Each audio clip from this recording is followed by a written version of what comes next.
Hello folks, welcome back to Adrenaline Fuel to Firearms. My name is Scott. Today we're going to discuss an alternative to inexpensive AR-15 training caliber, other than 223. We're going to discuss about the cheapest thing you can get into on an AR-15 style platform, or an AR style platform, because now they have a name for this pistol caliber carbine monstrosity that I have behind me. They're calling them AR-9s or AR-45s, depending on their caliber. They're changing the nomenclature, but the fact of the matter is, some of them are an AR pattern. Before they were doing the AR pattern pistol caliber carbines, you had other pistol caliber carbines like the Beretta CX4 that I have behind me that uses the same magazines as the pistol caliber carbine. Pistol came first, magazines went with the pistol, then they made the carbines that the magazines fit into and fire the same caliber. So, and this also creates another aspect of this which is advantageous depending on what your purpose is, say for home security or the zombie apocalypse or the collapse of Western society because nobody wants to work a job in this country anymore. Whatever it boils down to, whatever your decision was for acquiring a firearm and what you wanted to do with it. This pistol caliber carbine family presents an option for compatibility. If you go with a rifle caliber AR, those magazines are not really going to fit in a pistol that's going to even vaguely potentially be concealable. You have AR pistols which will shoot the rifle calibers, which are another thing entirely. What we're going to discuss right now is, in these two examples, the 9mm, but just in general the theory behind the pistol caliber carbines and the reason it may be the right choice for you over an AR in 223. I do have to apologize. I think I've used this shirt before a year or two ago, but it's still true. Sarcasm is still one of my strong points, so I thought it was an appropriate shirt for this. I'm pretty sure there will be sarcasm in this video. I speak it as a native language. As a native sarcasm speaker, it is difficult for that sarcasm accent to stay out of my American English. So, just a heads up. So first, a little bit of history. We'll go back a few years. I actually found out about this and thought it was really cool and bought it instead of an AR in 223. I know I've bought them before. It's not one of those guys who's just, dogging on it because I've never had one. I've had the CX4 for 9 or 10 years. I mean, I jumped on this bugger with both feet. I got on the bandwagon so soon after I discovered it existed that it was not even funny. I had to order it in. I actually had to make a change to it because I ordered a pistol first because the pistol was in the store, and the guy was like, hey, this new thing just came out from Beretta too. You like Beretta? I like Beretta. Okay, you got the PX4 and it does the thing, and then you can get the CX4 and then it matches the same magazine, the Merry Christmas Downrange. Go online and check out the reviews. I mean, they're shooting good shot groups at 100 meters. I did, and I got rid of the PX4 because I didn't like it. It was a little wonky about the ammo it liked. It was very, very, very, very twitchy about the ammo that would go correctly through it. So found myself another Beretta, Model 92-ish firearm, and I don't know how many thousand rounds I've got through both of them. It's a Beretta. Merry Christmas. So fast forward a few years. I wish I could call them friends over at BCA. My friends over at BCA. I can't call them that because we don't have a mutual relationship. They're more like, I don't know, my pusher or my dealer. I mean, I go to them when I have a little money and I can afford their product, and then I go off and mainline it somewhere in private and then go back to them the next time I need more of their product. So that's more the relationship I have with BCA, to be completely honest. Now, if somebody from BCA watches this and wants to slip me a little free product so I don't have to do so many back out, that would be awesome. In the meantime, we're going to discuss their AR-9 pistol caliber carbine. This was purchased as a full unit. Normally I park my stuff out from BCA because, back alley. don't get you the whole $500 you need for the whole firearm. You kind of build up to it, and I'm impatient. I'm not going to have my product. I'm going to have my fix. But with this, there was no point in buying it separate. So I just saved up my blood donation, plasma donation, kidney donation money until I could afford the entire thing, and then ordered it. When you're dealing with PCCs that are AR frame based, there are actually some options for using a standard lower. There are several companies that are making a polymer adapter that allows you to use a standard AR-15 lower with the insert to use various manufacturers' magazines. Now, you guys know I trash on Glock like frequently. They exist, and they make a quality product. Fact of the matter is, there's tons of pieces, parts, and bits out there for them, and the most common and probably the most economic option when it comes to a PCC with an AR-15 pattern, Glock mags. Factory Glock mags are available in 24 and 32 round capacities, as well as I think PMag did some monster 100 round crazy drum unit, which I've avoided it because I can only do so many back alley and give so much plasma, so I stayed away from that thing. I occasionally get the itchy and the twitches when I think or talk about it, because I really kind of like to. I'm sorry. Okay, so back on subject. This BCA unit came as a full piece. It was, I believe, $465, and true to form, I found a coupon that got me free shipping. So I'm in this bad boy as it sits. My favorite Amazon little rubber butt pad for the standard carbine lowers, and my favorite $20 Amazon 45-degree offset pop-up sights, because that's $40, man. More ammo. We're talking cheap. I mean, that's the whole purpose here. When I do a cheap build for cheap ammo, it's a cheap build. I don't buy the Yankee Hill machine 45-degree offsets for $100 for the front and $100 for the rear. What? Not saying it's a bad product, but it doesn't fit with a cheap build when you throw half the cost of the firearm at the 45-degree offset sights. I did stick with genuine Glock magazines. I have some off-brand magazines that I've tested and shot and haven't really had any problems out of. So there are a ton of options out there for those Glock magazines, and you don't necessarily have to stay with a pure 100% Glock setup. There's some other options. And above and beyond just 9mm, which is your least expensive, and your just Glock, which is the least expensive. One of the things I want to pick up eventually, CMMG makes a SIG P320 magazine compatible PCC. I got one of those. I'd like to have one of those.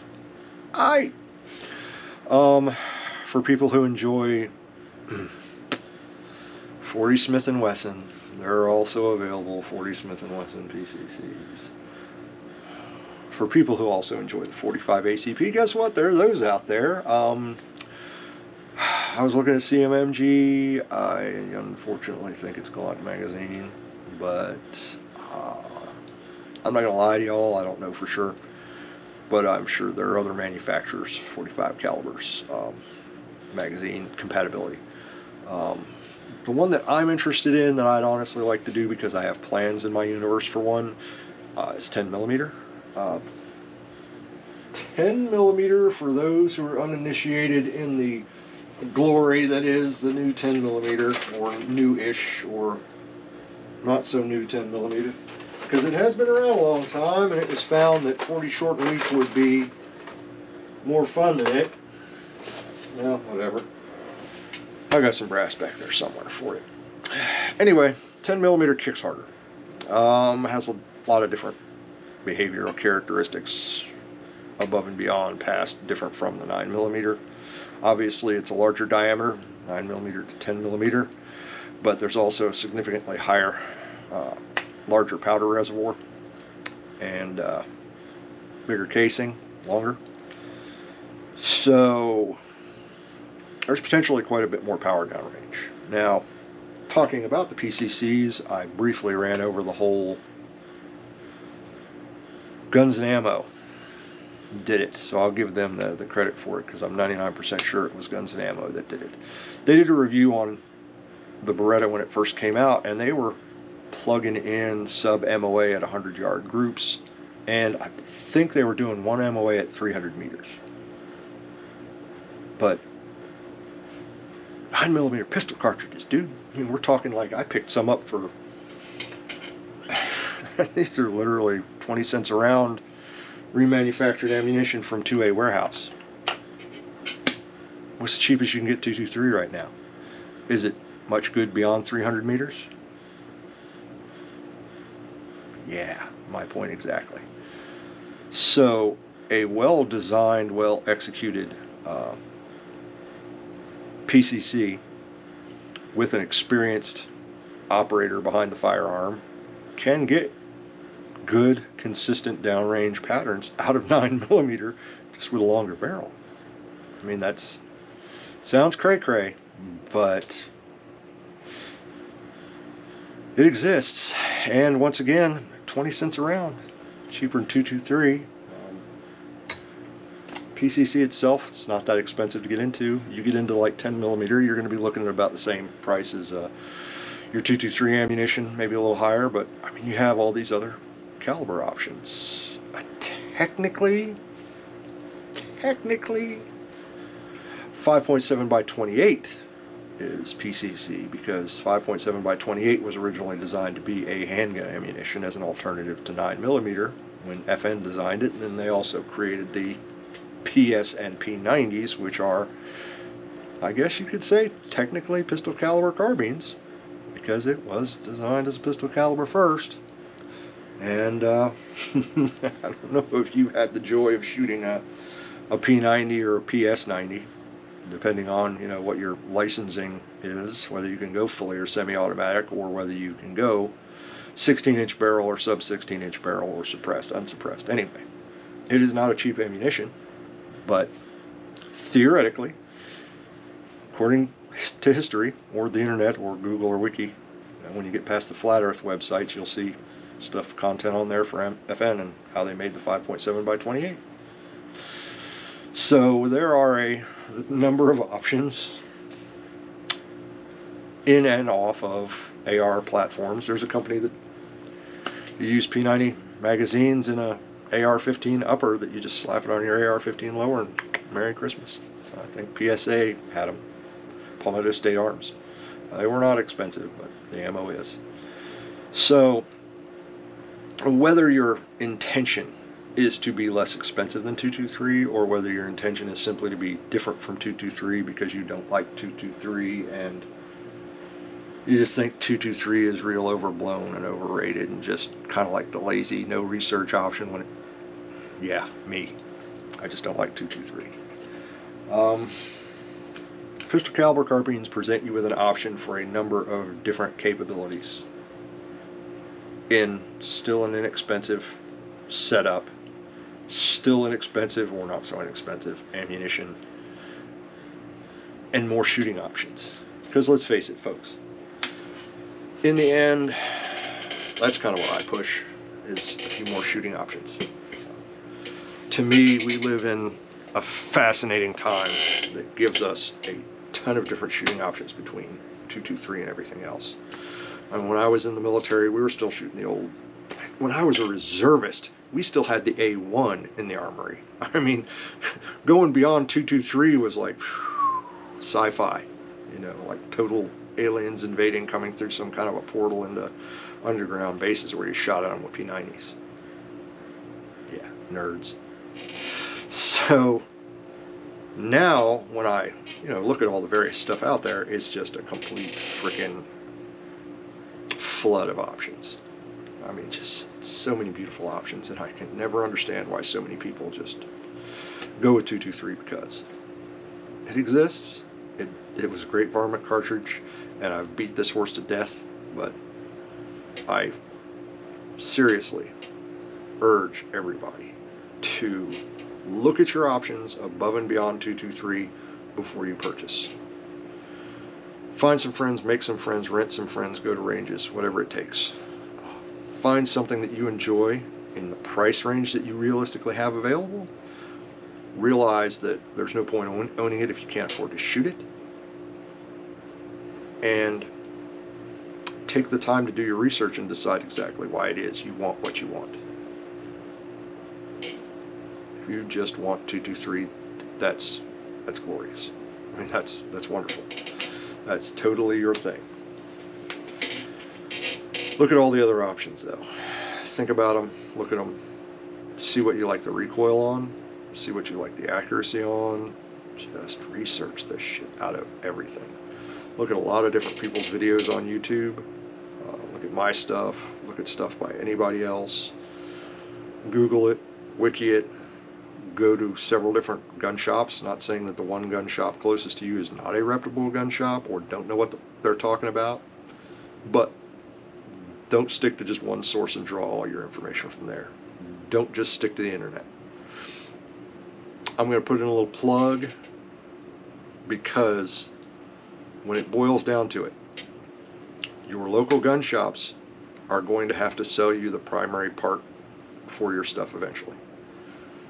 You're going to have to do that background check to get your serialized component or assembly or the whole effing firearm, or however it works out based on what you choose. If you do not support your local establishments and purchase everything you purchase online, we won't have access to that resource. The internet itself as a whole basically pretty much almost runs for free. I understand there's economics and logistics behind it, but the one thing that the shooting sport cannot do without is the shops that have to sell the serialized item that has to have the background check on it. Not everybody who shoots is going to want to get themselves an FFL, so they don't have to deal with that. So go to your local firearms dealers, talk to your local firearms dealers, and buy something from them. These people need their jobs, and we need them to have their jobs. Don't be a dick. Don't be a dick on the internet in the comments box. Do your research a lot of different places. Talk to a lot of different people. View a lot of different things. Take everything with a grain of salt, because no one on the internet except me knows everything.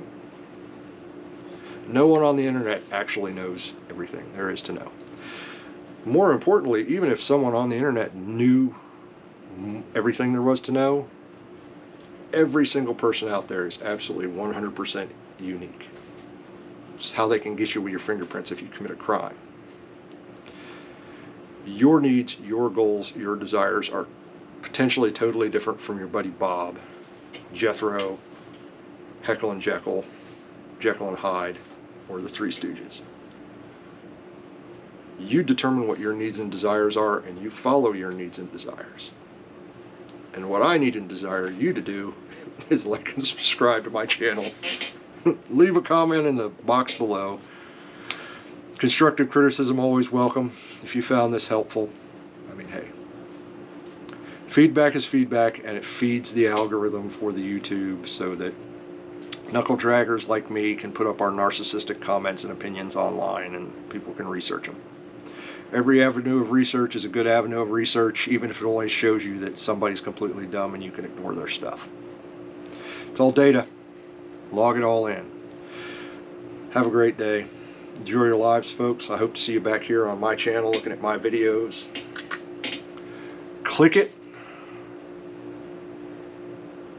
Click it and ticket doesn't really work. Click it and enjoy. Thanks a lot, folks.